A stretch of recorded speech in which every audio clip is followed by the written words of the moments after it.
Guys नमस्ते सम्पूर्णमा है। आज फेरि विशेष गरी तपाईहरु समक्ष केही दिन बाद आइरहेछु है। विशेष आउनुको कारण चाहिँ के हो भन्दाखेरि म अहिले माथि घरमा आएको छु अनि हजुरहरुले हेर्नुस् यो चाहिँ चिन्नुहुन्छ होला।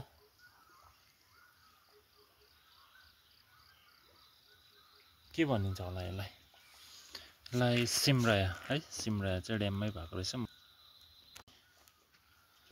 सिमराया चाहिँ यस्तो पाराले भएको रहेछ गाइस, बारीमा ड्याममै छ।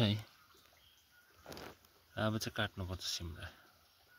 सिमराया चाहिँ यस प्रकारको भएको रहेछ है गाइस, हैन। यो डल्लै सिमराया अब काट्नु पर्यो सबै।